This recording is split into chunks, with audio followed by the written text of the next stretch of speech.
Welcome to That Moto Show with Dirt Bike TV's Jay Clark and producer Donnie Bales.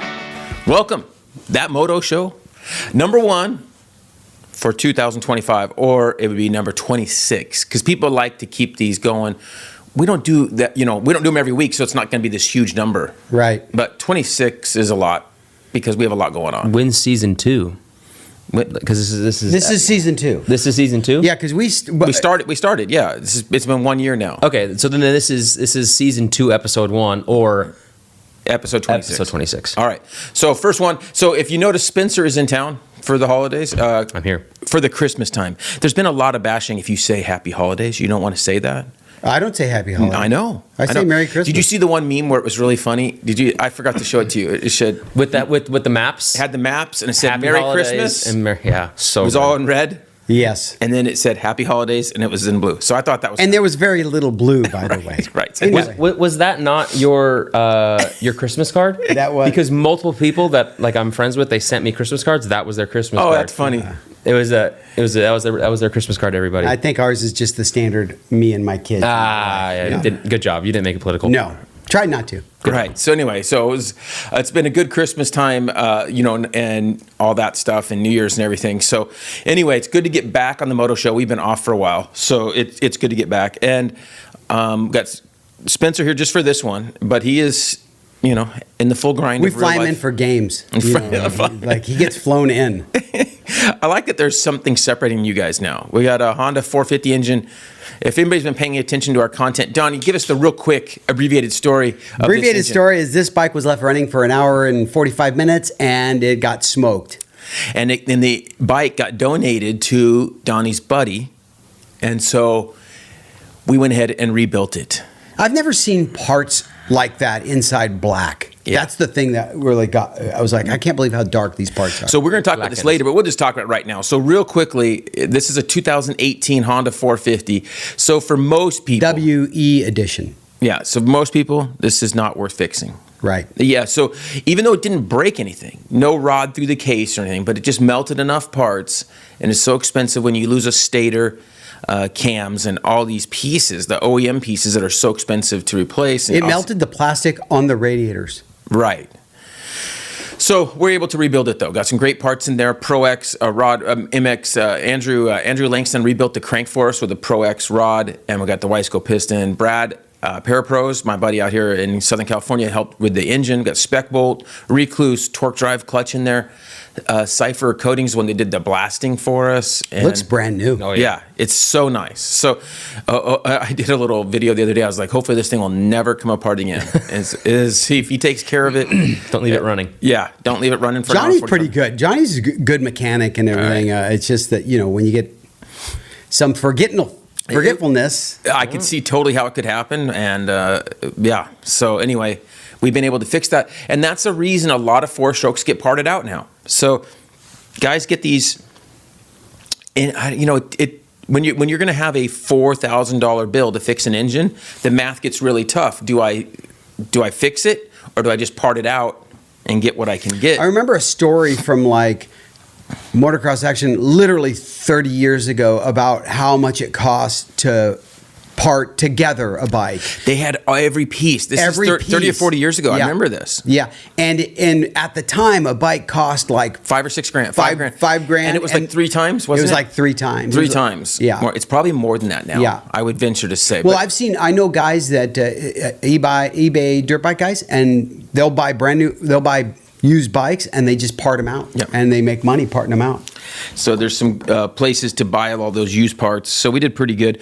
It's been a little bit boring with no races to watch, especially for those. I was with Rado yesterday. Yeah. We were driving, and you know what he said he's been doing?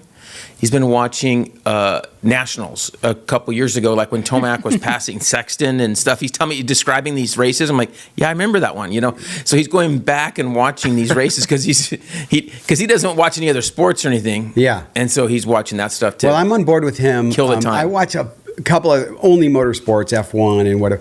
But I obviously watched very thoroughly the WSX and Aussie Open and all that stuff. I did watch all those. Which were not that exciting. No, but it was still dirt bikes going around a track. I watched some of those, and it wasn't that great. Hey, it beats golf. by a long shot. By a lot. I've got a couple of buddies that golf, and they start talking about golf. I'm like, dude, I got to take a nap. You're actually making me tired. I think that's what it's good for. Yeah. So before we get too much going on our tech podcast here, if you're new to it, remember to email me for questions. It's in the description or from our site in bios. You can email me directly with any questions, and I won't wait to the show to answer. Usually, I'll write you back and answer, and then we'll just, if it's a good question that other people could benefit from, we'll use it then. So I think that you should go. You need to watch the show to get this answer. yeah. They'd have to wait though. Yeah, you just email them back. It'll be in the show, and then they'll have to watch the show. Just sit there with your broken bike. Exactly. Yeah. So anyway, so we're trying to, I don't want to say change up the show drastically, but now it's going to be just about rock music for the most part. Just us going to concerts and coming back and reporting on them. But we are going to try to not do the same question that's been answered 4 or 5 times on the other 25 shows. So if you have the one where, yes, you need an ECU if you have a dual sport and you change your muffler and all this stuff. Yes, you need an ECU, either the stock one remapped. So we're not going to try to answer all those types of questions that we've answered a ton of times. So we're going to try to reel that down a little bit and concentrate on the things that I think everybody's into. So the thing we want to go over first is kind of some of the current news. We haven't done a show in a while. It's been since we did that big product show. Christmas show. Which was really cool. Good show. A lot of products. We had like 50 products. So that was a really cool show. For those that missed that one, check that one out. So that one's really cool. We go over all, and we use a lot of different products, which always are out there. So they're all tested. I mean, we use everything we talk about or mention, we've all used a bunch. But the big news has been Malcolm Smith passing. And we had a couple, and we're going to talk about that. But Malcolm Smith passing was sad. He was older, so it wasn't like a tragic one in the sense we knew he would be going. I saw him a few years ago at the shop, probably about 2 or 3 years ago. I saw him at the shop, and he wasn't doing great. You could tell he was in decline. But for me, On Any Sunday is what really just made Moto exciting, right? Yeah. And On Any Sunday, without Malcolm and Steve McQueen, which were kind of together so much of that. Who was the third buddy? Because there was a third buddy there. Was that like Mert Lawwell? I don't remember. I think maybe it was him. How about that music at the beginning? And so cool.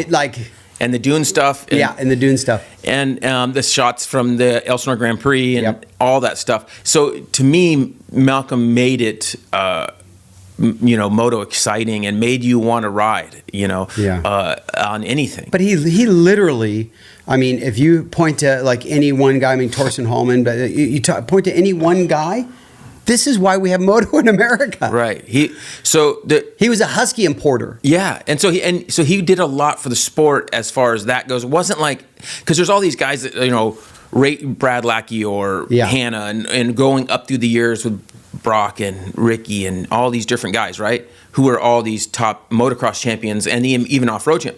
But Malcolm just encompassed with On Any Sunday for all of us, like that just made us want to ride. Yeah. So do you have any stories you remember with Malcolm? Yeah, I got a couple actually. I've ridden with him I don't want to say quite a few times, but I'd do those Saboba rides, and he would do those Saboba rides, and then obviously when I was involved with Dirt Rider, we do those Dirt Rider 24 hours, and actually. Johnny, who's getting this bike, he accidentally knocked Malcolm over one time while we were riding on the trail. Kind of came in together. They came together. It wasn't on purpose, and then Malcolm went down. But this was 25, 30 years ago. But he still had to be like 60. He was still 60, but he rode good still. He was still on the gas. Trail wise, he would go as fast as anybody. 25 or 30 years ago, he was on a ride that we did in Baja. And what was cool was, and he was, older, and I rode with him a bunch on this ride. I think it was Parts Limited, maybe put it on, I don't even remember. It's the last time I've been there, okay? And we get down to the spot where we're going to spend the night, and the next day's a free day. And then they're going to go to you can golf at the hotel, or you can go to the sand dunes. And I was on a KX500, or I ended up having to ride one the last day or something. I can't remember what happened. Because my bike had messed up, and there was an extra bike, and I think I rode a KX500 on that next day. But anyway, I remember at dinner that night, they asked Malcolm what he's going to do. Is he going to stay and golf or ride? He goes, I'll golf when I'm old. and can't ride. So that He wasn't old yet. Nope. Yeah, he was going to the dunes with everybody else, and it was the dunes they filmed at. Some of those ones, Yeah. same ones. So I know he loved to ride. Like I Yeah. said, I would go to that Saboba ride, and he rode. I mean, there were some gnarly trails there. He still, no problem. right.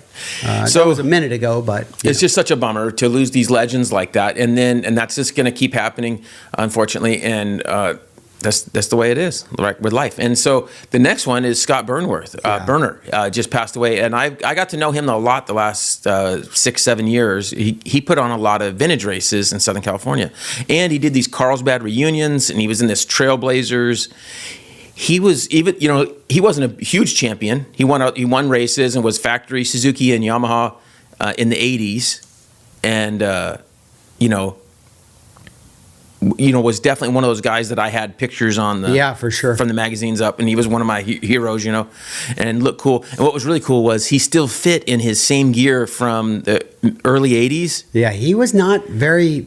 He didn't gain very much weight over the years. He stayed fit. He would be putting on his old leathers and stuff with Suzuki and stuff on him. I was like, that's rad. Can you put your leathers from the 80s on?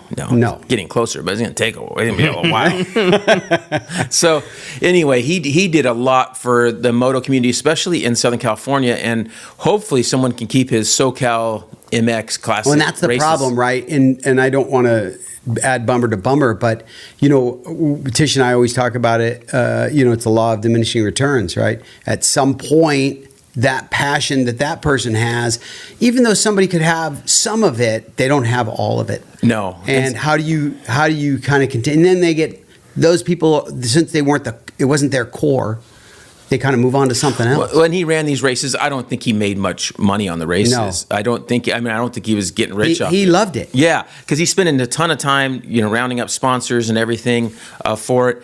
It was somewhat unexpected with him because he was only 62, which is pretty close to your age and like 7 years away from mine. He adds so many more years to me. So, but it's when guys start dying that are Yeah. closer to your age, it does get a little bit scary. You're like, that's a guy like that who was in good shape. He was not in any way, shape, or form overweight. Right.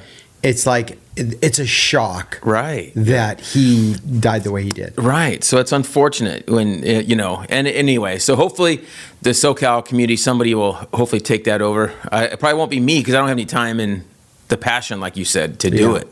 I like riding a lot, but so he kept it. The last thing you want to do is organize people and races and vintage races. And imagine him managing Imagine him managing a race. How bad it would be. No, it'd be bad. It would be bad. It'd be bad. Because we know how patient Jay is. After the first motos, I'd just be like, all right, let's go. Races are over, buddy. So it'd be one moto series. One moto series. It's like y'all can race, Sudden death. he's like y'all can race, but I'm leaving. He gets to race sweep in every class. Have you ever been with him when he's changed and you're not changed and he starts yelling at you about how slow you are at changing? When I was a kid, yeah, but now he's so slow to change because he is older and he just sits there and goes, "Ugh." Do you yell at him now? No. Oh, you should. 'Cause I'm not allowed to. Oh, that's it. The whole thing. He hits Respect me. their father thing. Yeah, All yeah. right. All right. Yeah, the burner is it's so sad when you hear that news because it's like we said, it's Malcolm Smith. He lived a long life. Right.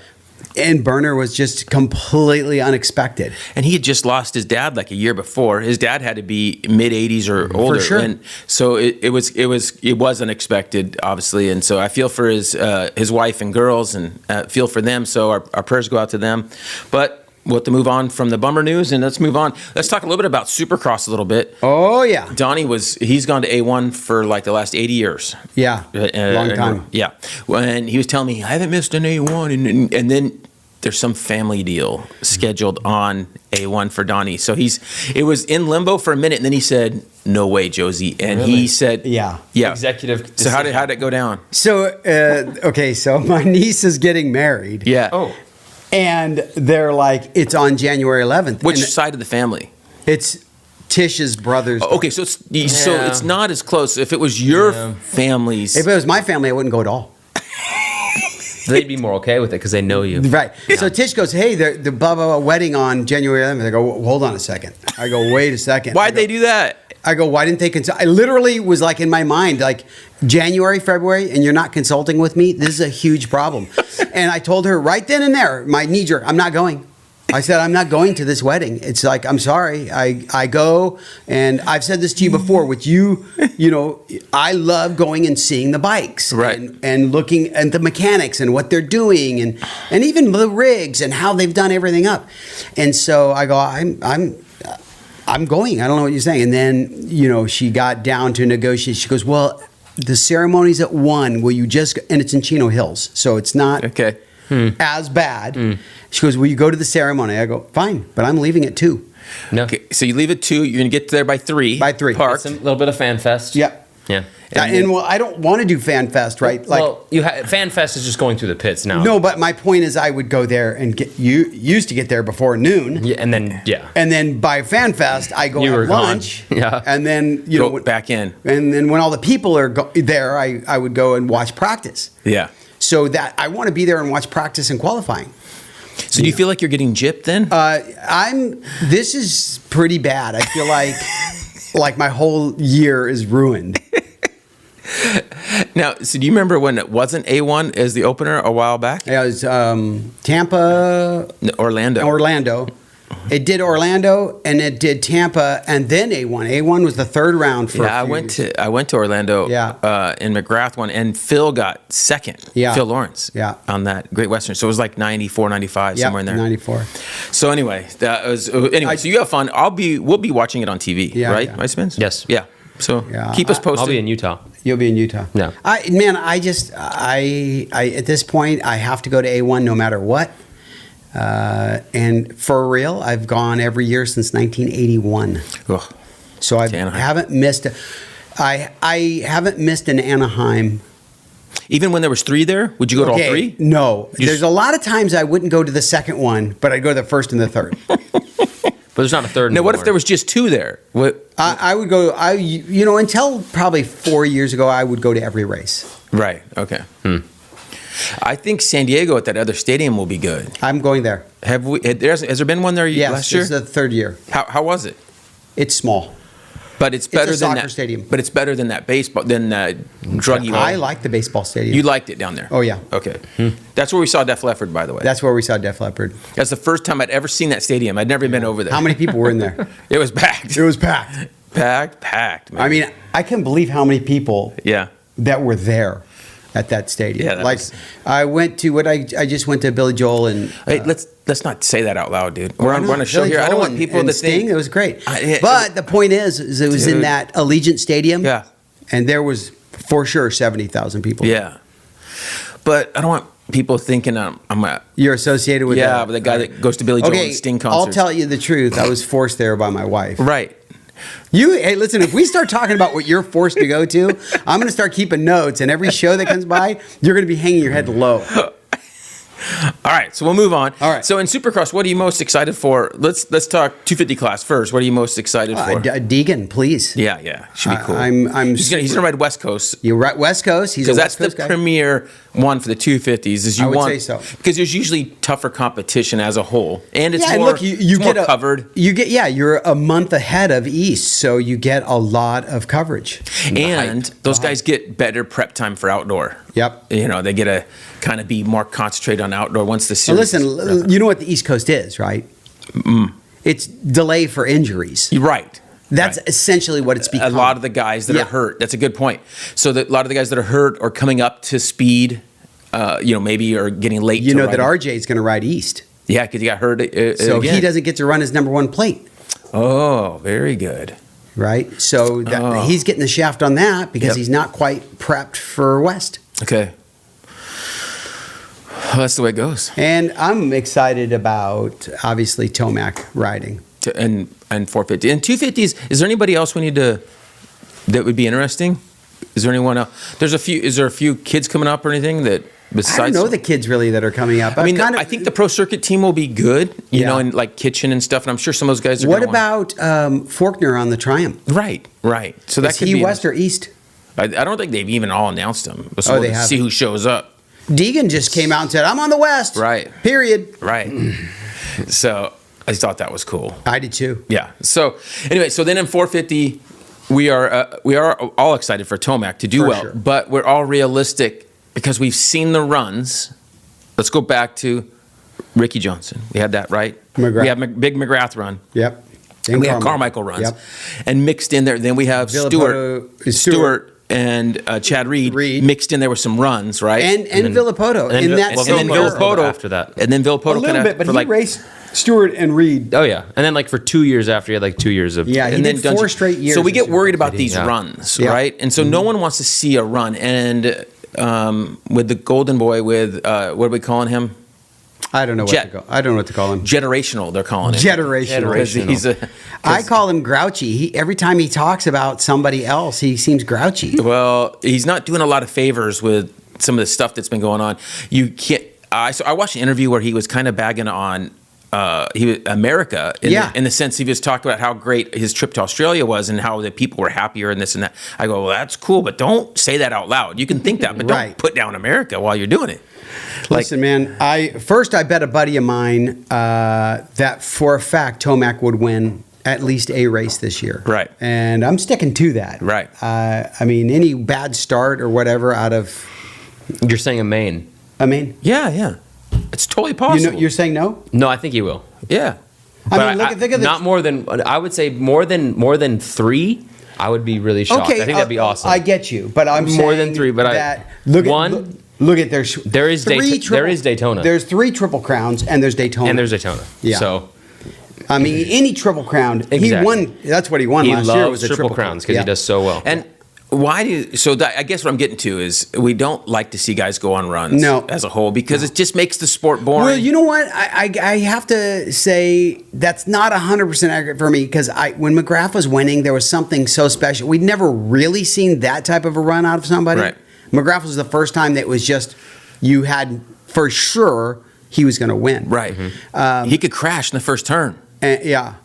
I remember I heard that he was going to start backwards one time. Now, we all live close by to where he grew up. And so we know people. And somebody goes, oh, yeah, one of these races, he's going to start backward in the gate. And I think I for real think he actually considered it, but AMA said no. It's too mean. And so, That's demoralizing. Yeah. so anyway, so we're not going to go into depth because one thing I hate is people that go into all depth about who's going to do what and this and that. You never know. And you're just guessing. just And guessing. And then somebody crashes in practice. That's at it. A1, and then It's done. It's all out the And window. you know what? No one does. Is no one comes back. It's because it's the same thing in football. That's why I like watching football, right? Same thing in politics. Right. They never come back and admit what happened. But I don't watch any football pregame or postgame shows or anything because no one comes back and goes, "You picked this team, to Right. Whatever." So anyway, I don't. I'm just laying on the line that I believe that I would put money, not thousands. I'd put $100 that Tomac is going to win a main. Yeah, and we're Yep. pretty confident that Jet's going to win a bunch of races. I would say that's Yes. probably correct. And Hunter should do well and I probably bet you win some Hunter races. wins a race this year. Yeah. If not more. If not more. I would say that Yeah. he wins more. So I guess Spencer. I mean, look how well Hunter did at that Vegas Yes. SMX final thing. All right, Spencer can keep track, and then we can play this back. So I'm going to say that Hunter wins 1-3, and Tomac wins 1, and Jet wins at least 10. Well, I'm with Spencer. I think. Well, I don't know. You said no more than 3. I say no more. But I I think say 3. I say is a max. Tomac is 1-3 as well. Yeah, I say Tomac's probably 1, and I'm excited for that. Do we And have anybody Hunter's else? 1-3. Could Webb win? Yes, I think Webb's a 1 kind of thing. I'm all in on Malcolm.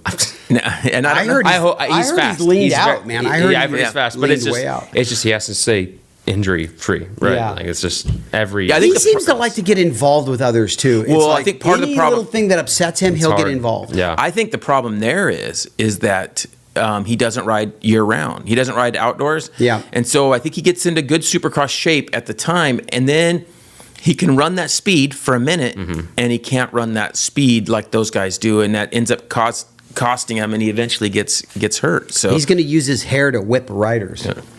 Yeah. And then Prado will win, I think, a heat I'm not going to say Prado's going to win the main though.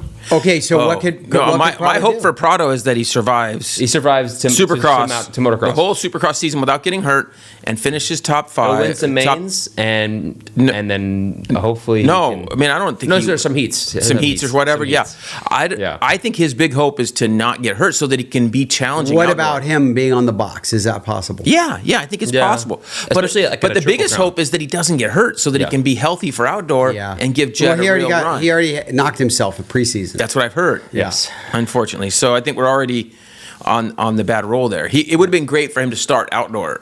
Hey, you know what I heard? Yeah. That guy, I'm sure you've heard this too, is literally like the nicest, happiest guy on the planet. Yeah, I listened to a bit of an interview. He sounded great. And then on that same interview, they were talking about, with Gypsy Tales, they were talking about 9 whoops. Yeah. Oh, yeah. So I was going to post too about this, but I was trying to find some good photos. But I'm not totally stoked on these lamer whoops. No, they need to have 15. Yeah. They need a whole And it needs to be different every time. Yeah. Hey, remember when the whoops used to be uneven? Yeah. Yes. So on one side it was higher, and on the next side it was You higher. couldn't just blitz. You couldn't just blitz one side. Right. So it needs to be something that And brings they people had an together. entire straight of whoops. Yeah. So anyway, so hopefully Even Tomac has said something about Oh, yeah. the 9 whoops. he actually did an interview with Don just recently, and he wished that they were more. Yeah, for sure. So why did they do 9 whoops? Just they were testing this thing. I think it had to do with injuries. That's I they think there's wanted too many people getting hurt. They in want the to whoops. test it out to see, but Or you I just don't know if make they the have whoops less enough. gnarly, or make I don't know them if they have enough. They're trying to get more info and to correlate where everybody's getting hurt. Listen, I love Supercross, and I think Feld has done a good job, and I Yeah. think that they do a pretty good thing. But the way the whoops are now, you might as well not even have whoops.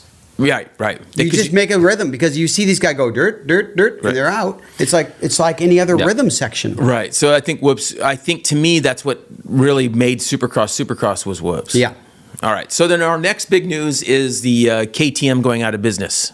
Oh boy. Yeah. Yeah. So it's Hey, fun. I'm going to go and grab all the KTMs I can on the out of business sale. So we got a lot of comments. So for me, being out here, and I definitely KTM's having problems. Okay, so no qualms about that.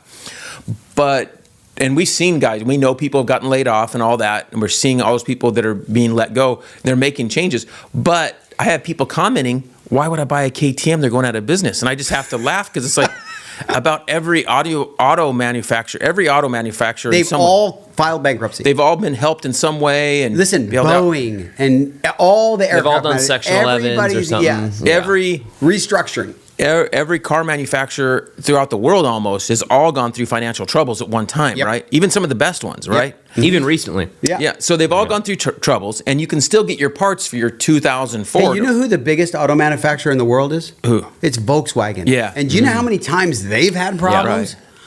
So you can still get parts for for your 2000 Volkswagen, right? Yes. So that's what guys are commenting on. Why would I buy a KTM if I'm not going to be able to get They're parts? not going out of They think business. they're going to go out of business. There's too much money involved and too Yeah. much pride in Europe, and I think in Austria Austria won't let them go out of business. Right. So I think we pumped the brakes. There's definitely been mistakes made. My thought is Moto GP, right? Like that was a lot of money to kind of waste. I unfortunately am on the. I don't think they should have bought so many brands. Brands Yeah. too. Yeah. That's just it. I mean, It's they have it's Agusta. overextending Yeah. in many different They ways. should just They should get rid of them all and just make them all red. Red. I knew he was going to say red. Yeah. Back to orange. We need to go back to the way No, it began. red with a little bit of white. Like remember KTM's in the early '80s? Yes. Yes. Well, remember the earlier ones where they had the teal and the white. And Yeah, purple? we'll just skip that. We'll just do the red because Oh, you don't want to go back to that. Because the gas red. I was going to post a joke like Honda bought gas just for the color because that's the color Honda should have been the better red. last. That's 30. the 1990 color, red. Yeah, that red is so good That on deep the gas. blood red. It looks just like our new dual sports we bought, Yeah. which we did get a really good deal on those because of their over inventory on 2024s. So basically what I'm getting at is I feel like if somebody's on the fence and somebody's thinking about buying a KTM and you can get a good deal on a KTM Husky or gas, I would still go for it. Sometimes I feel like I've helped keep KTM in business all on my own. Yeah, Spencer can shoot a picture of that to Yeah, add into the I'll show show right it. there. A lot of the bikes we've had back here. Yeah. All yours. But yeah, so anyway, so I don't think KTM's going out of business. I think they made they're some not. They're not going out of business. bad choices. Maybe with pumping these 3 brands at one time has been. All of us have gone. Well, why? Yeah. The red one I understand, not the other ones. the orange or white. Listen, I'm telling you, the building is a lot that they did out here. Yeah. But I think MotoGP in a year costs more than that building. Yeah. From what I understand, I heard MotoGP is like $90 million. But I heard Red Bull covers a lot of that. Well. Interesting. So, And regardless, I heard the MotoGP won't go away because Red Bull doesn't want it to. they don't want it to. Interesting. And they lost their rider they had. I don't know who they have for next year or whatever. They have Bender still? No, he's gone. Bender left. Yeah. So And I Jack follow a little bit. Miller- I watch a little bit of Yeah. MotoGP, but anyway, I can't remember if Jack Miller's the one that left. Yeah. So I don't. Anyway, I don't know. Listen, you want MotoGP expert? You get GL on here, and he'll give you. Every, because he watches watches it. it. Does he get up early and watch it Oh live? yeah, he'll Wow. give you every. Bit I of- watch it later. Yeah. Recorded. Right. And I can fast forward it if it's getting a little boring or whatever. I can skip ahead. So, anyway, I wouldn't be too overly concerned there if you're just looking to buy one, especially if you can get a discount because they have a surplus of bikes. From what I understand, they did pause production in Europe for like 2.5, 3 months. So, and Yeah, but you remember a few years ago that they would run out of, in a good way, they would run out of KTMs on the floor. Right. It's like you had to. Well, they got pretty high in their britches, right? So from what I understand, their logic is a lot different than the Japanese. When things are at a turn or whatever, they just full throttle, wide open, right? And they're going for it. While the Japanese are in a way more conservative path of, just a slow roll, let's say, and it's proven well for the Japanese. If the Japanese run out of bikes on a certain model, they're not going to go double production next year on that bike, right? Right. They're just like, we'll go up 5% or whatever, 10%, who knows, on that bike. And so the Japanese are a lot more cautious. I think we've mentioned this before, but that '06 Honda CR450, they made literally like 3 times. Something happened, and they made like 3 times the amount that they should have. And they were selling those bikes for like $4,000, like $45,000. $4,000. They were cheap. They were cheap. They got cheap. But one thing I say KTM's done when they've been on the gas here, punching out bikes and making new models and all this, I think they've helped the Japanese to do some more stuff than they would have done. Honda's been a little bit quicker on updating models. This year they updated 2 models at once. They've never done that in recent years. The 250 and 450 both got updates this year. They don't usually ever do. Listen, their involvement in racing, to me, KTM really has set a new standard on how many different types of series they're involved in. Right.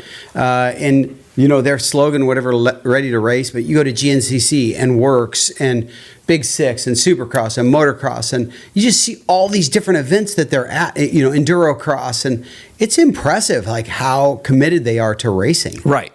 And I think because they got so many enthusiasts heavily involved, ex-racers and enthusiasts heavily involved. So hopefully it ends up taking care of itself in the next little bit with the economic, turn. But at the end of the day, I don't think they're ever going to be able to sell the same amount of bikes they were selling in, from 2020 to 2023, in that sweet window. I think that is going to, wane. So we'll see. I don't think Triumph's selling a whole lot of bikes in their 250s. We'll see how their 450 I saw does. one yesterday coming into the track. To the track yesterday. Yeah. MXA had one out there. It was probably that one. Probably that You remember David was? We saw one. I out found there. a dealer in Utah. I was pulling off the freeway like in like Draper, and just go to the gas station, and I saw like this huge fancy Triumph, like dirt bike Triumph dealership, and I was like, wow, no idea why this is here, but yeah. So there's a presence at dealers, but I haven't seen many bikes. They already have a footprint with their street bike the stuff. street bike stuff and adventure Yeah. bike stuff. So Yes. they have some of the dealer networks set up, and obviously Ducati does too. So we'll see how that plays out over the next year. How these guys fare in here. Yeah. So anyway, so we did pick up a cool bike, a 1993 KDX 200. Now we already bought earlier this summer. We bought a RMX 250 93 as well. So now we have one of each. And what I have right here is, what do you think I have right here?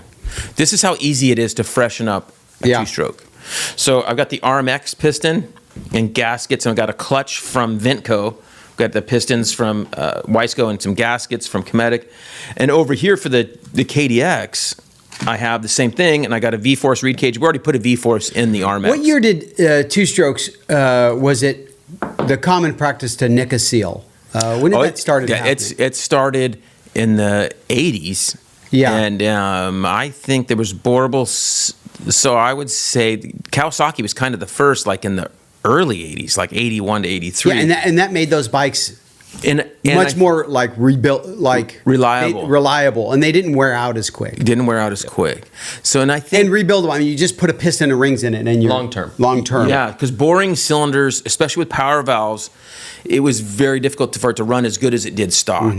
When you bored it and you have to make the power valve a little larger, it was very difficult for it to run as good Did as they stock. change pistons when you started nick a sealing? Is it a different piston? Well, you could be tighter clearance. could be tighter. So you could have a larger piston in there, so a little better ring seal and everything. So I think that's why. And it would make better power longer. It wouldn't get as hot, especially with liquid cooled and Nicosil. You solved that problem. And I think the Hondas were all by the mid 80s. They were all Nicosil as well. They called it different things, electrofusion on But the it's all the Kawasaki. same But thing. basically, we'll just call it plated cylinders. Plated cylinder. And so the KDX, we got gaskets, a reed cage, and then this piece, this isn't stock. This is really cool because these are not available for a lot of bikes. There's this company called Hotfoot Moto. Hotfoot Moto. Hotfoot, and they make a full intake, which because the one we have on there, it's not eaten all the way through, but it's all dry rotted right here. Yeah. I put my finger in it; it's not gone through, but it's going to. Yeah. And so it's going to end up sucking air. This would be the worst area you'd ever want to have. Dirt go in. I see guys have all silicone on here over the cracks. I've seen the silicone too. So they have these, which is cool that this kind of company can make old parts. I think it costs. I think they're like $100 range is what. What? It's expensive. Yeah. You thought it was expensive? No. No, cheap. See, I'm always kind of cheap, but He doesn't realize that. I'm like, that's a good deal, dude. I had to pay for it. But Oh, this is That's why it starts to feel expensive. Yeah, there you go. Okay. But I do like to support guys like this because Yeah. I don't think he's getting totally rich on No, but making I don't these think things. that's that expensive for that part. Look how And nice it looks. It's very nice. He did a great job, and people think so when OEMs, because you can't buy the stock one, Right. Okay, so let's just get that out of the way. You can't buy the stock one, and maybe I could have found something else that could have worked, but the reality is, and I'm sure the reason this is available for the KDX 200 is it probably fits. I should look, but I think it fit like some 125, some other models around those mid 80s or late 80s, early 90s. Kawasaki's. So with this pattern, so this is expensive to make the tooling to make. Oh no, that's a nice looking piece. Very, very nice. So it's really cool. So I have all my pieces for our rebuild. Spencer and I'm going to do some videos on this, hopefully before he goes home, on installing it. He wanted to do it up in Is Utah. the RMZ down here? Yeah, RMX. We brought it down. RMX. Yeah, because we were going to do it up there, but it's really cold. Oh, Up there. What's the temperature like up there? It's not that cold. It's freezing, dude. like on a Freezing. good day in the winter, it'll get up to like 44. Okay. But then in that garage is all shaded. You know It's the problem is freezing. he doesn't like to wear pants He or does. a coat. He doesn't wear pants or a coat. He likes to He wear doesn't wanna wear vests vest and long shorts. sleeves. Yeah, vest Long and short. sleeves and shorts, Shorts. is the most he's ever Yeah. going to get warm. Right. We show up at some place. It's freezing and he's in shorts, Shorts. and he's like, "Oh, it's cold out." I'm like, well, "Try pants on, dude." He doesn't do pants, dude. Yeah. No. He's not about pants. My whole life. Yeah. This is show 26. Did you guys want to talk about numbers for 26? 26. Or no? I think a burner. Burner. Yeah. I have 'em Michael all. Byrne. What's that? I have them all.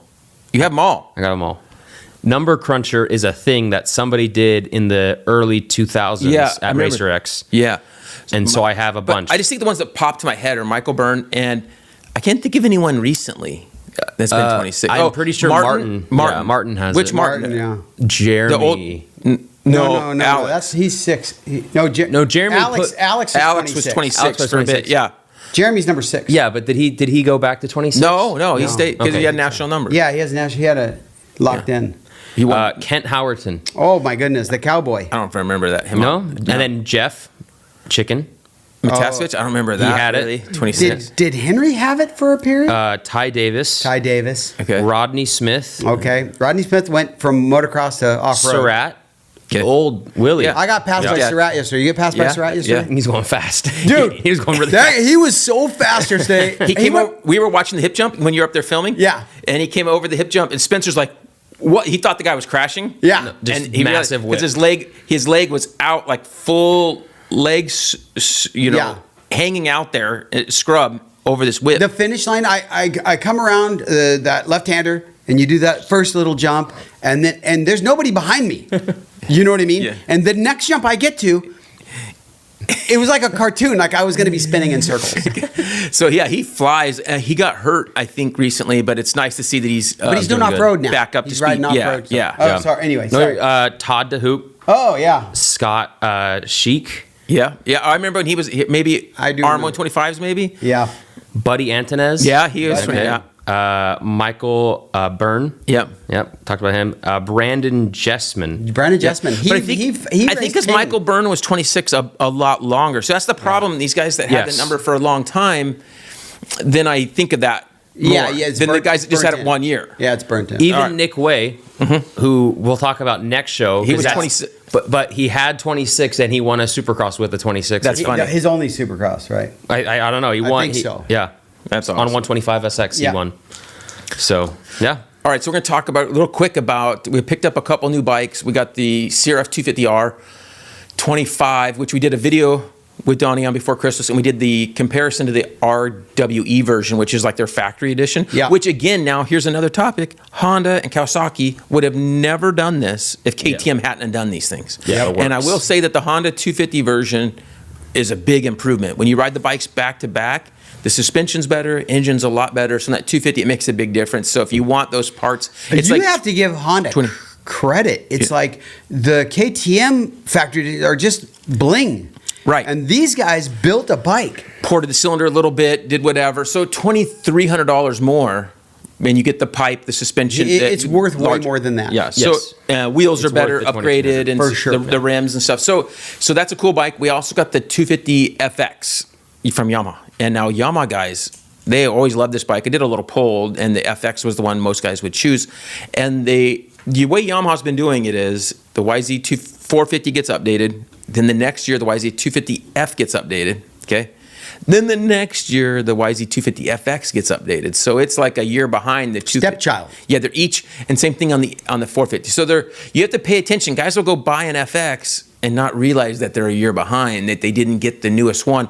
And now which isn't a huge deal for a lot of guys, but with Yamaha in 24 for the 250s and in 23, they made some big durability updates. I bought my Bronco, right? Yeah.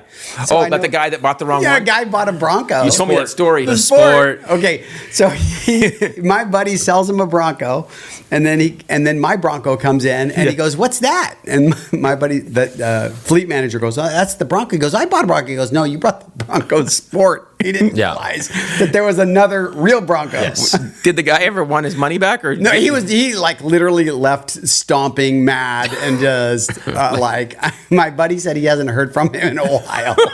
That's like dudes who buy an XCFW Right. and they realize, oh, this is just an EXC, but it's not street legal. Right.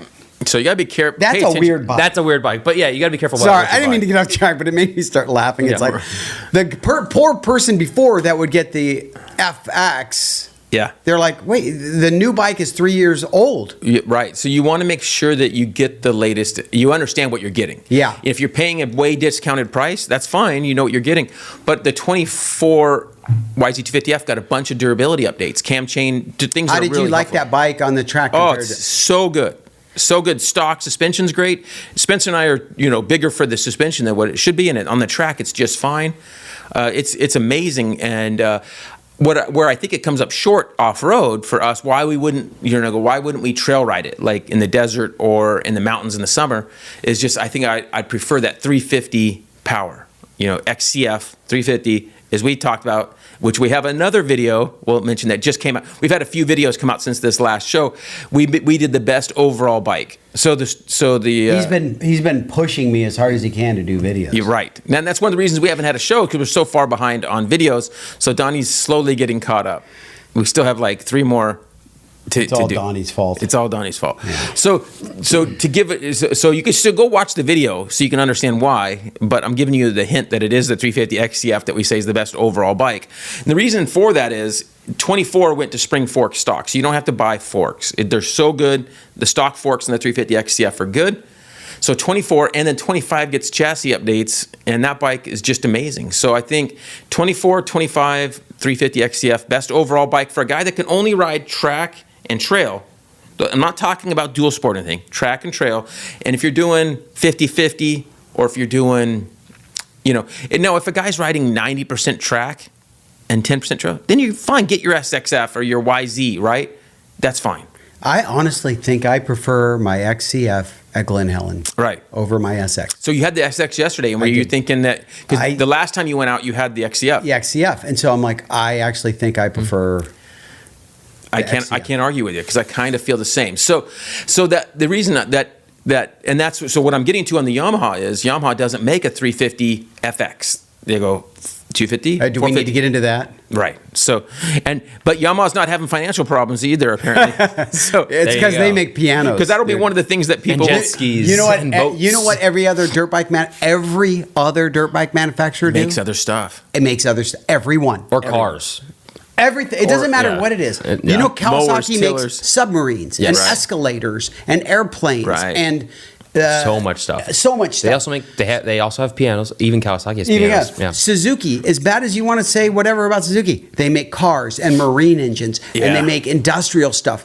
Everybody else makes something else. Right. That justifies what they're doing. Yeah, I actually heard there's times that Honda, the quad segment has carried the motorcycle segment. I wouldn't doubt that at all. Because I used to do the buyer's guides for Dirt Rider. When those 4x4 quads are huge. They sell like 400,000 a year. Yeah. Something crazy. Some crazy number. And how many motocross bikes do they sell a year?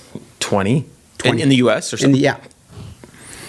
Combined with everything? Yeah. If that. Right. If that. So anyway, so that FX is really fun. I think it's so who's it a good bike for? I think it's a good bike for a guy that's riding track or like GPs. He wants to be on a 250F and light trails, we'll say. Smaller. So is that bike, can you do a lot of the regular YZ parts? Oh, yeah. It's all the same. The only thing that's different is the kickstand, 18-inch rear wheel. It does have a 6-speed transmission, which is really cool. It's really nice. So I think the transmission's good. So that's another thing that they bought onto. Instead of having different models, they've kind of figured that out. Right. So having that 6-speed's nice, which is the 350 XCF has that. And so it's nice that they have that as well on the Yamaha. I just wish Yamaha would make a 350 and Honda as well. It's like, that would be awesome. If you made a 350 RX or FX, I think it'd be awesome. So anyway, so those are a couple of the bikes we're messing with, and we'll have more content on those as we come. The other big video we had that came out was the dual sports, and we had Grant riding our Donnie's 500 EXC, which is a cool bike. And my big joke with these dual sports is because there's guys our age. I'll even put us in the same category, Donnie, even though you're a lot older. So at our age, who their midlife crisis, I call it. They want to get the Corvette or the girlfriend. Yeah. Or they do that and get a divorce on top of that. They go the trifecta. And then they're like, well, I could have just got a dual sport, been happier, right? Yeah. So that's our joke with it's cheaper. Because people go, well, you buy this $10,000, $12,000 dual sport, and then you put $4,000-5,000 into it. And it's like, well, yeah, that's still cheaper than any of those things. I'm going to tell you that when I've heard this personally, arguments about I have to put this money and that money. Yeah. You know, dirt bikes are the only thing motor-wise, car, whatever, that people complain about that. Because every other motorsport, car sport, whatever. We're full of cheapos. Just say it. We're full of cheapos. Our sport's full of cheapos. You know what the thing is? Like, I actually get my bike and I get excited to like do different stuff to it. Yes. And, I guess, but I don't understand the cheapos. Yeah. Like always belly aching about, I had to put a tire on. It didn't last 700 miles. It's like, eventually the tire's going to wear out. Go golfing. Right. I get that one a lot. They want a tire that lasts forever, but works awesome. Right. So, yeah. All right. So we're going to get to our tech questions. I think Spencer's. I have some. You have some. You ready Yeah. to go? Now that we're like 40 minutes into the show. Right. Longer than that, Yeah, but okay. I know it's longer, but Oh, it's fine. And the consensus is whenever we complain about the show being too long, everybody says they want everyone, no one says it should be shorter. No, I Hey, saw can one you make comment. that show 15 minutes? I saw one comment. It was by like some guy named like Donnie B something. I know, 458. Spencer. The last He commented. I said last time I stopped complaining, right? Yeah. Right. I stopped Yeah, complaining. I know. All right. All right. Joel S. says, thanks for all the content. It's been useful in many ways. With the recent news of Elsinore and now LACR, I want to get your thoughts on SoCal Moto and where it's headed. At the pace, it's not looking good. With your influence in the sport, do you see any changes or ideas being mentioned, club tracks, etc.? Just wanted to get your 2 cents on the topic. Some of us can't pick up and leave like everybody else. Thanks again. Yeah. But yeah, a lot of people just leave California. That's Yeah. an option. Okay, I hadn't thought of that one. But first of all, trail riding. We go to Utah, Idaho, Montana, Arizona. There's plenty of places to go. So Donnie and I might be doing a trip in a few weeks to Yeah. Arizona. We're gonna talk about that later. Okay, but here's what I wrote him back. Great question for the podcast. I'll need to think on it a little bit more. But I take the positive of what we do have because half full, right? Not half empty. That's glass. right. Okay, so for me, I got Glen Helen, Paula, Paris, and Kauai all within an hour of my house. In most of the country, guys are lucky to have one track within an hour, and the second track can be 2 to 4 hours away. We also have desert and I call it hidden areas. Okay, to go ride, and many people High desert. can't get away with as Barstow. as for prep tracks, the dudes in the 70s and 80s all rode in the hills with no prep, no water, etc. So to me, it's just going to be a shift. So if tracks do end up shutting down, we're just going to have to go old school. And Yep. I rode a dry track a while back with Rado. Yeah. It's fine, dude. Like, Yeah. It is what it is. Like, Well, it's you still know, riding. we get adjusted. We're to used to what this we- prepped, Right. gorgeous track. Right. When Glen Helen's overwatered or underwatered, we're like, oh, it's a little too much. It's a little too not enough. Whatever. We Hey, want how it good was it Goldilocks. yesterday? It was great. Perfect. But it was too muddy first thing, so everybody came in whining. It's too muddy. The ruts are gnarly. I'm holding on. Everybody was whining. I'm gonna ride the vet track. Like everybody's like, so they were all whining at the beginning. I hadn't even geared up yet. I was getting everybody riding, right? And they were whining. I can't hold on in the ruts, right? So, but it was awesome. An hour in, it was epic. And that's what made it epic. And I think they knew they were going to get a big crowd, so they There prepped- was a crowd there yesterday. yeah. Yep. So anyway, so that was down there. And I said, be grateful for what we do have and not worry about what we have lost or can't even control. So am I optimistic about the future of Moto and SoCal? And I say, no. But there are just that just encourages me to ride more before it's too late. So Amazing point. right. So Just, do you I know- think more tracks are going to pop up? No. I think it's very difficult. The only places I think they could pop up is on Indian land. We have a saying at work. Yeah. I won't say that saying, but the saying should be just shut up and ride. Yeah. So shut up and work. Is that what you're saying? Yeah. Yeah, that's it. That is the saying. So I do get it that you're concerned, but all that makes me want to do is, hey, I need to ride more and more before it goes away. Right?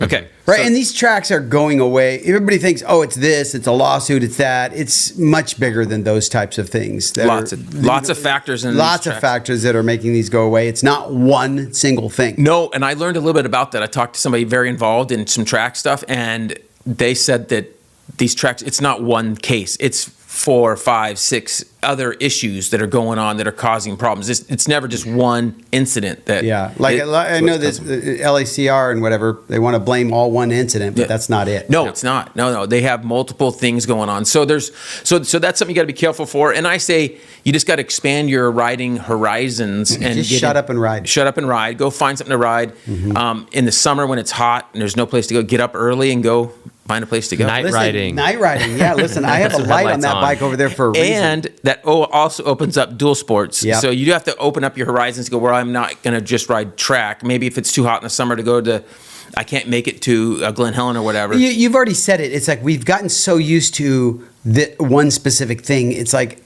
honestly, the most important thing is being on your dirt bike. Right. There's days where I don't ride, but when I hop out and just put on, I don't even put a helmet on sometimes when I hop out on the that little XR. Yeah. Just go right in front of the house, or I ride my Grom around. I Doesn't it just feel great good? Time. Yeah, I Right. go right down in the riverbed and ride around. just feels good to get on anything. Yeah. So anyway, so hopefully our guy doesn't get. You don't want to be stuck in a half empty no. kind of situation. Yeah. Speaking of riding situations, Yeah. this ties together. You put these back to back. Next question. Okay. This is from Sam. He says, "My friend, you're looking at 4 countries this of is so Levant." cool. So there's a picture that's on the screen right now. He says, "I'm in the farthest north tip of Jordan, looking at Golan Heights, part of Israel and part of Syria and southern Lebanon. This area is also called Triangle Death Zone. Of course, Nazareth and Galilee Sea are stone throw away from where I took the pic. Magical area with lots of history since the dawn of time, literally. Take care, safe travels, and happy holidays." I get goosebumps when Wait, I read was this. he riding there? Like He's riding picture it. of a dirt bike, and you see this valley. So when he says Yeah. everything he just described, so say those names of some of those key areas. Yeah. So he's in the farthest north tip of Jordan, and he's looking at Golan Heights, which is part of Israel and part of Syria, and the southern border of Lebanon. So I get cow. goosebumps. Yeah. It's like this guy could get killed riding his dirt bike or something. You know what I mean? Like, Hey, he wasn't worried about the local tracks that were No, close by him. he wasn't. He worried. was gonna go ride. Hey, you should have shot that guy's email to the other You'd be guy. like, hey, this guy's riding. Let me where shoot could you get- something here and take a gander at this. Oh, there's a landmine. Oops. Yeah, right. That's a good point. And it's so cool to see people like this. And I get a lot of emails and stuff like that from guys like this in some of those areas, and they have photos of these guys. And Have you ever seen any of these videos of these guys riding in South America? Oh. And I mean, they're basically putting their bikes together with baling wire to ride. Right. And they're riding, like full-blown Yeah. riding. Yep. But I get goosebumps at that one. Oh, yeah, So we'll have that's that amazing. photo on the That's screen amazing. here for you guys to check out. But it's just so neat. When I read that, I was like, we got to include that one in the show. It's a neat place. All right, Spence, what do we got next? Okay, Wyatt says his 2021 TC 125 won't start. Now it's 30 degrees in West Virginia. Had some problems with the YZ 125. He just leaned it over till gas came out, tilted back up, and it would start. Brand new spark plug, JD jetting, fresh gas and air filter. Then And you then respond. You saw what I wrote respond. on there. Try putting the used plug back in. Take the air filter off. And then he responded and said that worked. Thank you. So one of the things with a brand new spark plug, especially if it doesn't have any carbon built up on it yet. And so sometimes when you change that plug, you want to make sure you're doing it at a time when you're not doing other things. Like, so a brand new air filter is all covered in oil and it's choking that motor down. So you want to be careful to not do too many things at one time. And then, so if a bike won't start, its two-stroke won't start especially, just pull that air filter off, you'll pull it back a little bit, get it started, pull it back on. You can go ride a little bit. It'll suck some of that oil out of the filter a little bit and make it easier to start. So I'm glad it helped him get going again real quick. Yeah, exactly.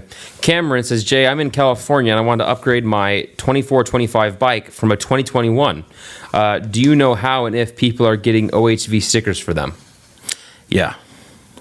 You registered out of state. Yeah. Okay. No big secret here. Yeah. So you registered out of state and you can ride out of state bikes in California. Simple. So make a friend, family, Arizona, Nevada, Utah. I'm sure everybody has, at this point, a friend out of state. Because everybody's moving Because out. everybody left. Everybody's moving. Everybody's moving. So they all have family or At friends. this point, everybody's got somebody. Everybody's got to know somebody at the river. That's right.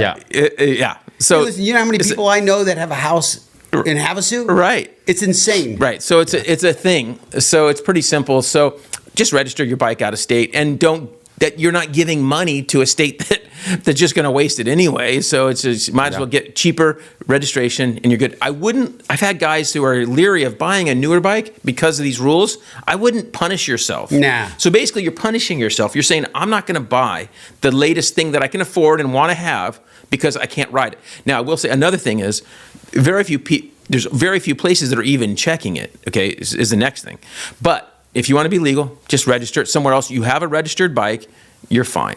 Yeah. Yeah. So next one. Wyatt, he said, is the jury out yet on the new generation TBI bikes? I remember that you guys weren't a huge fan of the TPI. I want to go back to a two-stroke and don't know if I should try to find a 2019 KTM 300XC or buy a new one. Okay. On this topic, let's throw that picture in here right now. Which one? Of my TX 300. Oh, yes. Write that down. I just bought a TX 300 Write that down. from my doctor orthopedic doctor. Bomb. Tish's seen him. Yeah. Bummer. Because that's never good news. No. Yeah. So, last of the carbureted models, and it has 60 hours on it. Yeah. And we're going to make this thing a cool bike. Okay, but let's back up for 1 second. But that's old. That's 6 years old now, this bike. I know, but these fuel injected bikes, they're still really good. But I will say this. They are, because here's the problem. So, first of all, the carbureted 2019, 2017 and 19, the last year's 19, those are great and they're awesome. They do everything well and they work well for a beginner. We can put a slow person on it and they work great. Once you have them jetted well, the right carb and all that sucks, but you have to do it. And then they work well for a faster guy as well. So we like the bikes, and that's why I just bought that one. So I'm going to have a 2-stroke, but I don't want to have. I'm going to have half the money into that 2-stroke as I would if I bought a newer one. I'm actually going to have less than half, even at a deal. So the newer ones, I would skip the TPI bikes for our guy. Yes, skip the TPI bikes. The TBI bikes, I have no problem, but here's the difference. There's 2 big differences now on the new TBI bikes for trail riding. You have the XC, which is gnarly, more like an SX, where this wasn't the case in the older bikes. They were very close. The SX, so if you want an XC, that's for a really skilled rider who's probably more racing. Okay? Right, racing. Then you have the XCW in TE versions, the Husky version, or EC or I think it's EC on the gas. Either way. I can never remember it. We can figure that out. EX is XC. I know that for the gas. EX is XC. Right. So EX and then EC, yeah, it would be that. So they have their lesser version. Now that bike is good, but it is slow. Okay, but it's easy to ride, and I think the durability on both bikes is good. I don't think the pistons last as long. There's no way around it. I'm seeing guys reporting back, so I would think you're going to get more on the Japanese cycle of piston changes, because we were doing 100 hours minimum, on the carb on the carb bikes, yep, and on a piston, no problem. Even plugs, we had those problems. bikes aren't revving out really at all. Yeah, right? yes. Spencer brought up a good point. We would change spark plugs on the old bikes only when we do a piston. Like 100 hours on a spark plug. Okay. The new bike, it was running bad when we were up in Spencer's like 20 hours. So the funny story about this was he goes, I think it's we were talking on Cardos. It's like the plug's messed up or something. I'm like, no, dude. He doubts me. He thinks I don't know. So then the next day we're riding it on our lake track. We did that show in the lake bed. Riding it, I'm pinned. When I was in I don't know where. South Dakota. Yeah, that trip. You were up there. So we're pinned wide open, and I thought it blew up for sure, because it was like it was so loud. It was just a spark plug. Took it back, pulled the tank off, which sucks. You had to pull the tank off. Yeah. Changed spark plug, and it ran like a champ. So how much longer did you ride after that? Yeah, we did like a whole hour. Yeah. Rode a bunch. So the bike was great without that, and then rode it when I got back. So I will say that I think on the new TBI bikes, I think the maintenance is going to be a little bit more than the older bikes. So here's my problem for our guy here is to find a lower hour. When I say lower, under 70 hours, I mean 60 hours, whatever you could find. To find a low hour carb bike is going to be very tough. A 2017 to Why did Baum sell that bike? He's had some scares. The family wants him off. Oh boy! So it's over. But I did promise him that he could, if he changes his mind, I'll loan him a bike anytime. So he's going to change his mind. But he's serious. And when he told me he wanted to sell it, I pushed him and over and said, "Are you sure? Are you sure?" Yeah. So I made sure that he was. But anyway, so that's that on TBI. What else you got? That's it for questions, and we're over an hour. Do you want to do comments? We want to do, or do you want to do? Do some comments. Do some comments? Yeah. Right. Oh, hey, hold on. I got a really cool one to read. You have comments? No, it's something here. This is another question. Okay. Oh yeah, ready? Yep. Hey Jay, Ron here from North Carolina. Just finished watching the To Hell with the Devil Moto show. You and Donnie were talking about winter riding. We have a different definition of winter riding than I think what our guys used to. Probably. What is the coldest weather you will ride in? Let's go with that first. Spencer's laughing. Jay is Does he bellyache about the cold? 40. If it's below 40, he won't ride. Now, the biggest problem is when it's really cold at night. Okay, so when we go to Utah, there's some desert places we'll go. But if it's 15 degrees at night and the high is 40, the problem is there's this window of time, so it doesn't get warmed up to over 30. Till 5, like 4 Hey, o'clock. once Till the like- sun goes down, it drops so it quick. right. Oh, yeah. So you only have like a 3 or 4 hour window, Right. Because the sun's going down at 4:30. It's getting cold. Even that last ride we did, it was getting cold on the way back. Yep. Okay, but it was a perfect day. That I watched all great. that- Yeah, great day. But that day we probably took off about 35. We were getting dressed and it was like 35. So I would say that, and they got up to about 44. But they say with the feels like temperature, Yeah. 'cause there was The feels like was like almost 60. Yeah, they said it was higher because Because of the sun. The sun. Sun. Wow. There was no clouds and there was no wind. no wind. Radiant heat. And it was honestly, I was hot. Like I was only wearing a jersey and a shirt, and then I had my big Rover vest. Oh yeah. Yeah. Not even a vest. Not even a vest. I just had that Rover clip vest, and that was it. So Yeah, is that the first time I wore that there? you wore that on that ride, yeah? Such a good vest, dude. Hey, we can carry with it. riding. I went on a dirt rider thing some years ago and this guy was our guide in Mammoth, and it was in the winter. It was snow everywhere, and he Yeah. rode without gloves. And you know what he used? He cut Clorox bottles in half as hand guards, To and they shield. wrapped all the way around his hands. And I'm like, how is it? So if he comes off the bars, that's awesome. Yeah. Yeah. Okay. Then the next one was, what gear do you recommend for cold weather? If you have to have any special gear, we're out because too cold. we have Def gloves we wear, but they have some special winter ones that are a little Yeah, thicker. we wear a jacket and gloves. Spencer put on I wear rubber gloves underneath. I underneath the can't gloves. because my hands get so sweaty. He did, but he only wore them the first hour. I wore them for like an hour. No, When they probably longer. That's like 2 They do hours. get sweaty, They right? do get sweaty, but it's just like when you But they stay warm. say stay warm, and like when they get like too wet, when your hands start to prune, it's like okay, it's time. Because I could feel mine pruning up. No, and I the was like, only okay. suggestion I would give him that's really cool that we started just doing a couple years ago is what do we call the head thing we put over? Gators. Gaiters. Okay, so Under, no, you it's put just that so we need to show a photo. We have photos of me and you wearing them. Yeah. and it just I'm it's sure just, you look great. it just goes over your neck. So it's just sitting here, and all the Dakar guys wear them Oh, just around the neck. around the neck. But when you're cold, you can pull it up over to here, and it goes, and you can cover your nose like to here and top of your head here. So it's going up, and it's covering your ears. What So are they made for? Like skiing and stuff? Or Yeah, and people just wear. Motion people Pro just wear has some, them Climb has in them. Cold areas. You can get them on Amazon for like $3 for $10. And Hunters wear them a lot. were they selling these a lot in 2020? Yeah, probably you could use them as a You mask. could use them as that. Yeah. That's what I'm saying. So you put them on, and then you can put your helmet over it. And then if you start to get warm, you can just pull it down off your lips. But Oh, that's interesting. It makes a huge difference on your ears. If you have it over, at least over your ears when you put your helmet on. Yeah. Because most of our helmets are high flow. That's the big thing with all of our They helmets we're are, wearing. yeah. They're all high flow air because most of the time guys want high flow for moto and everything. So those things work really well. So we'll throw a few pics into those for guys that are, but all the Dakar guys wear them. Jimmy Lewis he's one that turned me on to it a couple years ago because he has his own branded one with Dirt Bike Test, and Climb did one that's really cool. Yeah. So you have that. So those things help a ton in cold, but that's as cold as I would ride. I don't want to wear thick gloves where I don't have control. So you don't have a temperature per se. You just. If you I think for me the high should be 45. I think the high, and if the low, so you're starting you go off 30 the high. Yeah, 30 to 40. Starting in the morning, 30, sunny, and 30. Starting. I'll tell time. you what makes a big difference, and that is that we have vans to change in. Right. You're not changing But out. you guys rent cars a lot of times. When Yeah, you go. we, we have to do truck life. It's Yeah, hard. sometimes we do. Why don't you have a van up there? Can't afford it. Maybe if I get a new Daddy van. Warbucks right No. here. Yeah. No. Okay. right. Then the next one is, what is the farthest distance you will drive to reach a riding area? Donnie. Yeah, Donnie, what's your distance you'll For drive? me, Yeah.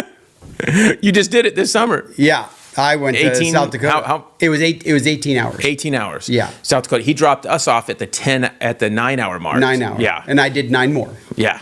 So and for us, we go up to that other spot we're not going to mention Yep. in the summertime, and that takes, so it's 9 Yeah, but to here's there, the problem: 5. is I So don't know if everybody drives like we do. Like we just keep it pinned, And like, we don't stop. there's no stopping. So it is like 20 hours for a normal person. Yeah, it's like when I go on any motorhome vacation with the family, they can't stand it because painful. I just keep the hammer down. I hate taking people anywhere because they Well, have to the make me motorhome's stop. nice because she's Well, like, they can go to the bathroom. I need to stop. I'm Nah, like, just go in the nope. back. There's food, Yeah. and drink, Bed. and water. She can run. Yeah. the length. Yeah. But my point is that we like that 9 hours, I didn't stop after I left you. I don't think I stopped. Well, you have a big tank on your Sprinter. I do have a huge tank. So the main That place we go, 47-gallon tank. in the summertime is like 13 to 14 hours.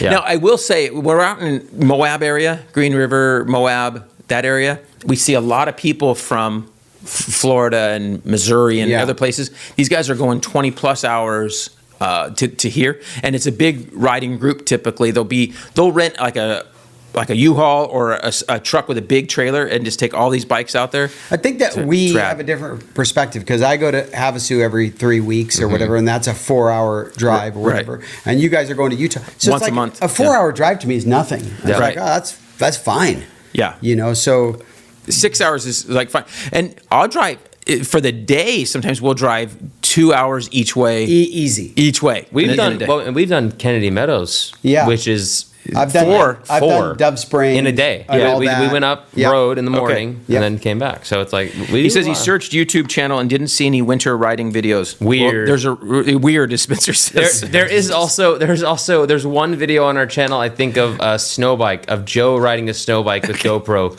from years ago. Hey, you're like this one. And why did Donnie get rid of his Harley? Who said that? The same guy I'm talking to, Ron. Because I wanted an adventure bike. Okay, so you got the adventure bike. Yep. And a good relationship. I with have his an wife. Indian. Don't No, ride she it bought much. it for me when she was pregnant. Here, listen to this. Hold on. You guys, you stay on track. On track. I have an Indian and don't ride it much and wonder if I should keep it. So you're saying no, he should get rid of it No. and get an adventure bike Get or an a dual adventure sport. bike. Some dual sport or adventure. Get an adventure bike or a dual sport. Look, Ron. my whole thing with Okay. the Harley was I'm not Harley life guy. I just like seeing things. Like I like the adventure of seeing things, and I'm Yeah. like, man, the adventure bike covers that and then some. All right, thanks to you and Donnie for all you do for dirt biking community. Keep up the excellent content. Regards, Nice. Ron. All right, Spencer, let's go through some. We got like 14 of them I sent you. So, Yes, are we gonna do all of them? We're doing all of them, All right. dude. We do. Are we making Donnie put them on the screen like you make me? Or Yeah. Okay. Yeah. You throw them all into All the right. folder. This is for the from show. episode 21, Operation Mindcrime with Chris Kiefer, from Zach. So old people will never hear the 2000s post-hardcore bands. Way better the bands that they're talking about. Crazy to me that people are narrow-minded of trying new music. Is that you not trying new music, or is that? He's saying that Here's the thing. I am a connoisseur of all types of music, and I like some of these 2000s No, emo bands. It all sucks. It all sucks. It's right good. here. So narrow-mindedness is good in a lot of ways, right, Donnie? Yeah. Yeah. Because open-mindedness is not what it's all cracked up to be. Okay. that So- can lead to some. That can lead you down a really bad path. Right. So here's where it's at, right here. Now, I just got to go. I was going to mention this. We're going to go right into the CD section because the CD section this Hold on, week. I'm going to say something though, Yes. because you're gonna. I'm calling you way out because every now and then I have Prime Country on in my Yeah. truck, and you listen to country. Yeah, I do. Okay. But I'll listen to some country. But I like country, too. Right. Yeah. And Christmas, holiday traditions has been still on, okay, from the holidays. So, but we listen to real music. Real okay? music, Real okay. musicians, that real music, okay? Right. Not stuff that makes you want to slit your wrist. Right. Okay, there's a big difference. Okay, Good point. Right, and it's real musicians playing live music. We just saw. So this is we got some cool clips. You actually bought a shirt Bought a shirt, dude. That's crazy. That was so overpriced. that didn't come on Amazon. Nope. At the How show, much was that shirt? Was that $43 $40 to $50 somewhere. In there. for a T-shirt? Hey, besides I could- this, I when's the got- last half time? of this? This is coming from the guy who didn't even let me buy the die cut dirt bikes at Supercross because they were too expensive. Yeah. I never had one of those growing up. No way, I just had bro. real dirt bikes. I'm terrible. My So kids terrible go to the life, right? dealership with me, and they're like, "I want one." I'm like, "Here you go." No man. All I right, don't so care. real live rock and roll, and It's a good point. That is real we live just rock saw we just saw them again, and you second bring time the this year. stick? What? You didn't bring the I stick? didn't bring the stick. We got some photos we can put in. I got a drumstick at the end of the show. Nice. Got a pick, and I put that stuff. The pick goes in one of the CD cases and the ticket stubs. That's what we used to do. So that's in there. Tesla is still a band that plays live and has real rock music. Now, what I will say about when you're seeing these older bands, you don't want seats that are too close. Yeah, right. You want to be back just right to where you can see them. There's some actors that don't like 4K. Right. Okay, Don't. hey, we're gonna pause that for a second. There's a gift for you that I want you to open. Okay. All right, you ready? Here we go. Yeah, open it right we don't now. gotta pause anything. So So we're not getting to our things. We're getting right to the gift. we're going to the gift. This is because this is a fitting time. This for is a the fitting gift. time for it. That's It's why I another. did It's it. another. Oh my gosh. Turn it over. Open it up. Oh my gosh. What do we got? Is it making fun of Kiss? No, well, don't know I would who say it's I would making say fun who it's of. making fun of more. Yeah, it's Kith. Kith. Show it to the camera so they can see it. Is this Mike Tyson? It's all Mike Mike Tyson. And he's dressed up like each of them. Yeah, All right. There Mike, you go. that's real music. Kith. Yeah. Real. I like Kith. All right. Sorry, that was fitting. That's why it made me good. think of it. Yeah. All every right. time. Thank you. Merry Christmas. Yeah. All right. That was from Mike. All right. So yes, narrow-mindedness is good in some cases, and I want you to remember that. Okay. When you ever, I won't even get into too much more, but there's nothing wrong with being narrow-minded. I'm with you. Okay. You're narrow-minded on politics, right? I'm probably pretty narrow. Right.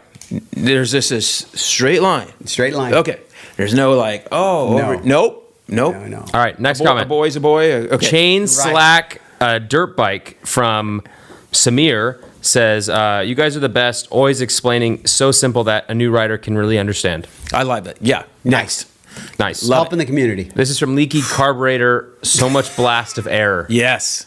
From Superfast says, "You just saved me so much time. Duh, can't believe I never thought of that." Okay. Now, one little side topic is when you have a leaky needle seat the seat is stuck or it's got a piece of debris in there and your carb will overflow. Okay. There's a little trick we do where you squirt air into the carburetor. Okay. Well, we actually got I got an email the other day from a guy. I don't want to make him feel too bad or whatever, but got an email from a guy. I doubt he watches our show, but he complained because I ruined his needle seat. That I need to have a disclaimer. And I said, How did you ruin it? he said when he shot in there, it damaged the fins on his brand new needle seat, which was $36 from Honda, on his brand new needle seat. And I said, well, that's interesting because these videos we've done on this have a combined views of over 1 million views. Right. Okay, over 1 million views, not one single negative comment. And we've done it over 100 times ourselves, right? We've never had a problem. So the thought of something else being the problem did not seem to be an option to him. Like, how many times have you seen? Man, I've seen needles go all the time bad. well, usually, remember you buy a used bike and there's dents on the side of the carburetor? Oh, yeah. From people hitting it with a screwdriver? You bet. Or a hammer to loosen it up and so they can go ride right that moment. You know, if we have that problem, you're taking that carburetor apart or we're squirting air in there to go ride. Yeah. And so anyway, we've had a ton of positive comments on that. This was one guy. Oh, so when I wrote him back, I explained all this and I said, I have no problem adding a disclaimer, but I want to be able to add your name in Right. here. I can't remember what his name is. Right. And I was going to add your name. So if you want me to add a disclaimer, I'll add your name and say you are 1 in a million that's had the problem. 1 in a million. You're 1 in a million. So he hasn't wrote me back yet. He's probably not stoked. Spencer says weird. Yeah. He's probably not stoked with my response. But I was tried to be nice and just said, hey, I'm not going to say our suggestions can't cause a problem, but they've all been tested and proven. So, and no one else has complained of this problem. Use a pressure cannon I did ask for photos. of the bent one. Yeah, of the problem. Oh. And he has yet to send those. No problem. All right, No next one. Weird. This is from Randy on the CR125 engine rebuild. With Rado, he did this video with you, and he asked, "Where can I order a motor for a 2002 Honda CR125 and have it shipped to my house in Iowa?" Yeah. Good luck, bro. What? Yeah. He wants to Did I hear that right? He Yeah. wants to buy a 2002 Honda. Unfortunately, he thinks it's like, that it's 2003. He could probably do that. But you're talking about a 24-year-old engine or whatever, 23-year-old engine that. I'm sure plenty of people would send him one. But this isn't a Briggs and Stratton or Harbor Freight where you can just go pick Holy up an cow. engine. Right. Unfortunately, those don't happen. There are crate engines that like Yamaha still sells. They put them in shifter carts. Might as well buy a YZ125 engine. But Honda does. They used to have a package for that in in the 90s and I think through the 90s where they were selling full engines, crate engines. Yeah. But, $3,000 or whatever it was. Unfortunately, he can't buy an engine. No. All right, next. This is from episode 24 of our show, and Joe said, "Assholes." So much good info in this episode. He had never heard assholes before. Bunch of assholes. Yep. Amanda didn't know what that was either, so I had to tell her what that was. Explain it Amanda to her. didn't know? She didn't know what an asshole was. Okay. Because she was talking about this, and she was describing a situation in her life, and I was like, you know what this sounds like? Sounds like they were being an asshole. Okay, She- because you got to be careful directing stuff at the new wife. Yeah. Yeah. So so just for those that don't know, it's just somebody who asks they ask a question or advice and then do the opposite or Don't don't listen. Don't listen. All right, next. Yep. This is on our best dirt bike products video. And Nick says, "Great video, Jay. The AT82 is a great front tire for motocross. Asked my local shop for a front tire that will last long. Sold me the AT82. I was skeptical, but it stood the test of time and why I choose it over the MX34 in the first place. MX34 rear, though. Excellent. Yeah. I agree. Yeah, I great. love Great choice. the 82 in the front. Yeah. It's Great awesome. choice. Great. And it does last a long time. Yeah. All right. Next one. Yeah. This is from top reasons why 2 strokes are better than 4 strokes. Big Job says, 30 years after selling my dirt bike, I decided to get back into the hobby at 47 years old. My first bike I after have all a this problem with time. calling it a hobby. I don't know. I why. know, like a hobby, it's a sport. Right, it's a sport. Yeah. A hobby is golf building, is a it's hobby. building It's a life. models. Yeah. Like that's a hobby. Right. A 2013 YZ125, loved it so much I upgraded to a 2021 YZ125X. Once that 2-stroke bug bites, you're hooked for life. So he's 47 riding a YZ125X. Yeah. So he's having fun. Listen, and I know a he's couple getting of back. guys. If he keeps plowing at it, he's going to probably stop calling it a hobby and a way of Yeah. life. You know what? As a side note, whenever you meet somebody that have no idea about dirt bikes and they see in the garage, they go, "Oh, you have all the toys." And this is annoying to me because That's I say true. anything that can kill me, I don't call a toy. Right. My kids play with toys. I don't play with toys. Right. No, I agree. All right. Next one. This is on our best products video. Brent says, "Merry Christmas to Clark families and Donnie Bale's family." Oh, nice. It was awesome to hear Brian Deegan give Jay a proper kudos on his recent video on his page. The Moto community is lucky to have Dirt Bike TV content. Lucky to have you. Yes. We posted that on our Instagram. That's awesome. Yep. Very cool. Rob said on the best old guy dual sport video, said orange is the best color on the planet and Donnie is as cool as they come. If you've had as many bikes as Donnie, you're automatically cool. Is this you? See? No, it's not Is me. this you, dude? I like this guy. I want to hang out with him. I don't think so, man. Hey, you should get a picture of this for the No, show. I'll get a Okay, picture. Spencer, get our next one. Okay. You take a pic, Tony. Okay. Keep going. This is our must-know dirt bike hacks and tips, which is almost at 500,000 views. Go watch it if you haven't. Our top tips video, it's our most viewed video.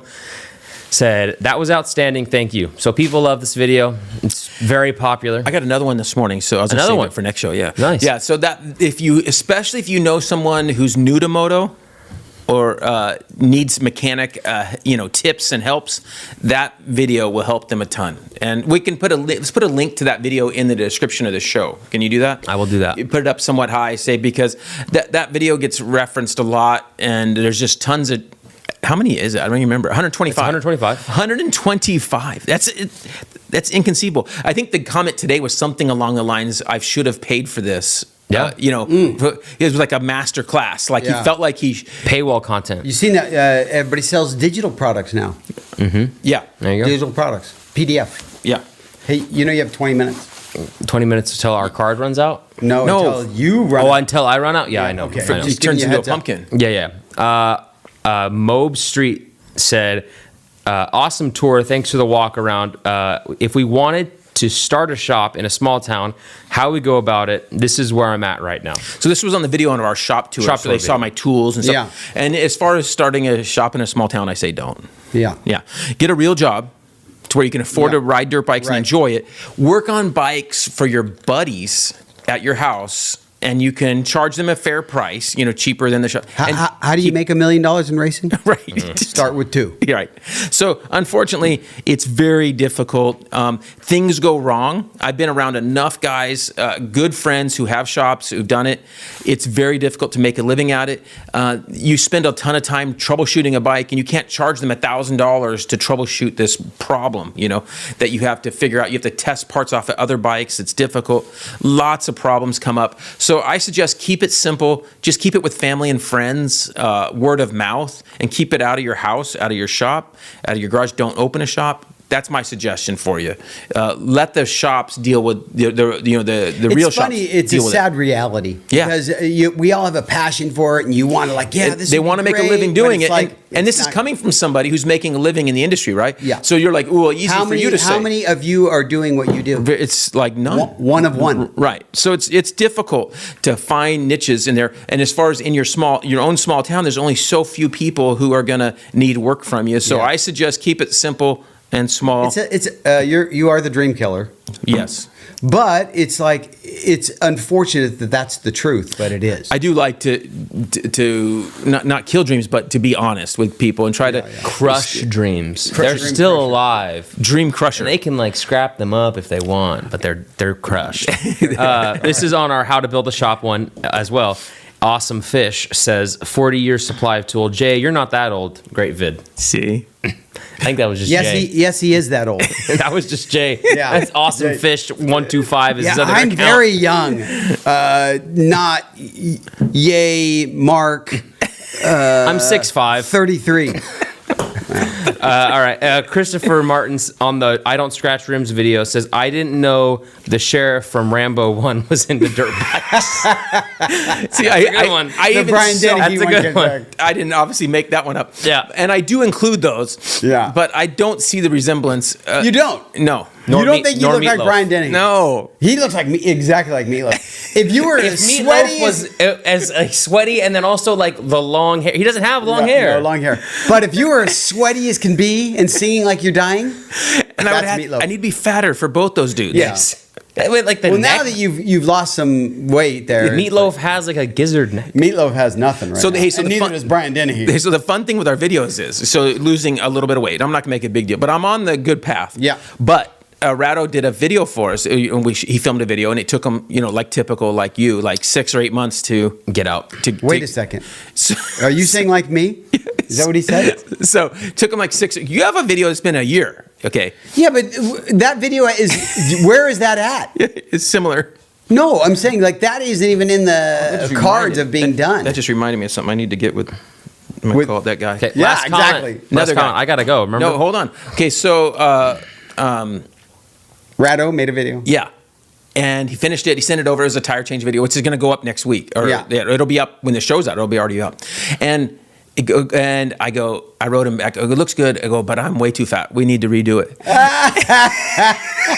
And he thought I was real. Like, He thought he was serious. he was all bummed. He's like, for real? Like, You got to be careful with Rado. right. So he was sad that he was going to have to reshoot it. And I said, no, it's okay. So it'll confuse people when they see the Fatter J. Fat J and Skinny J. Yeah, we'll just have a bunch Well, of let's content. not say skinny. Let's say Fat J and less Fat J. Less Fat J. Yeah. Yeah, All right. That- I get it. that's I'm what we- also less fat, so it's Right. like, Yeah. we're in. by no means skinny yet. We're No. working there. All right. All right. Next. This is on our powder up your tires short, and Yeah. it says, does anyone leave the stock tubes in their new bikes, or is it a must change item? Okay, this all depends on where you're riding and what you're doing. If you're just going to the motocross track and you're checking your tire pressure every time you go, you can get away with stock tubes. For the most part, most people are fine if you're on a regular track like a Paris or something that doesn't have rocks. Now at Glen Helen, it gets straight edges, and if you're riding past 11 a.m., that stuff's going to come out. You're probably, if you're on the gas hard, hitting straight edge rocks and ledges, you're going to get a flat. I had Yes. the biggest rock hit me at Glen Helen that I've ever seen at Glen Helen. It was Yes. like this big. Oh, yeah.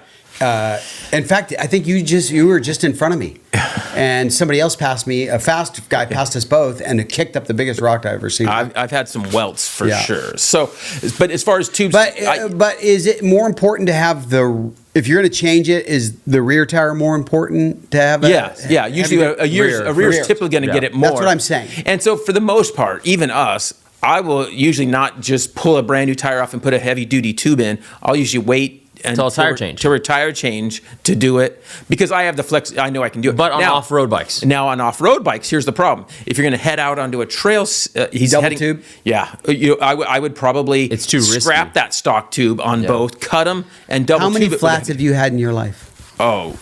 Yeah, A a lot. lot. But we've been talking about this like one a year is what between the two of us. Yeah. I don't know this year. As I've gone faster, well, I've been running a Moose whenever I go off road. Yeah. So on the rear to avoid it. on most of the bikes. There's someone that RX had it on the whole RX, year. yeah, Right? I kept so the Moose on. we average like one a year, and this last year we got thorns, and so now we learned. But no, Barstow. don't say where Barstow. it was. Barstow. Okay. So and Barstow. Bleep that out, Donnie. Okay. Bleeped out. I'll do it. Just All right. cut my audio. Yeah. So next one. That's it. Oh no way! All right. That seemed faster than 14. That was 14. It's 14. Well, because a bunch of them were just fluffy, make us feel good. Yeah. And then Or make you feel bad. And then Dennehy jokes about me and all that. You on the screen when that Dennehy thing, will you find a couple photos No of problem. First Blood or whatever? You got it. And It will be from there because he was in Tommy Boy too, remember? yeah. And in First Blood, Callahan. he was probably close to my age now. He was probably about 50. I think he was probably in his late 30s, early 40s. Yeah, you're right. For sure, dude. That movie came out in like 82. So on the screen, when this is going on, at least the people watching it, you can put What how year old did he was. Rambo come out? 82. 82 is what I said. Yeah. Yeah. So put on the screen and then put the age that he is, Yeah. and then you could go find a photo of him. You figure out when he's 55. Yeah. See if you can find something No from problem. 55, and you could put it right here, right now. You could have him at 55, me at 55. Yeah. How long do you want this video to come out for? I'm just kidding. Donnie's pretty fast. With these, I'm fast. Yeah, these are. He these are likes these faster more. tra- yeah, because he's in them. He's in 'em. These are 24% better. 28% better. Sorry, cooler. 28% better. Way cooler. All right, so that's a wrap. Unfortunately, I don't think we're going to have Spencer here anytime soon, although we are going to look at the calendar to try to plan a January or early February trip for him to come out. Or Do some Jay moto. will do a remote show next time we go ride. I like the remote shows Yeah, better. you do. So Yeah, you just you said do. that I was like these better, but I like the remote shows Yeah, you better. like the remote shows the most. They're my favorite shows. Yeah. Why don't you come to one sometime? Yeah, I will. That would be cool. But the problem is, it's gonna be my stuff. Is because I don't. Yeah, I then don't, you'll I don't have- make you bring. No, all he'll like this. that even better because he'll be in it and you'll edit it. and I'll edit it. Yeah. It's me doing nothing. Yeah. My favorite thing. I don't have that many mics. I only have 2 mics. I can bring one. That's true. a wrap on the show. It's a good show. Great products. Yeah, the Rossi. what how do you say that? Rossi, right? No, Losi. Losi, sorry. Losi. Car is available from Rocky Mountain. Jeremy Martin. Remember, if you're shopping, to use our link through Rocky Mountain. If anybody's watched this far, so a couple times I said this in the show. Like, if you've watched or listened to this far, then you deserve some type of. Go comment in down below. No, what they've done. What'd they do? What I've done, I did it for 2 people, What? is they email me and I run their photo on Instagram. Yeah. Yeah, with their bike and Oh.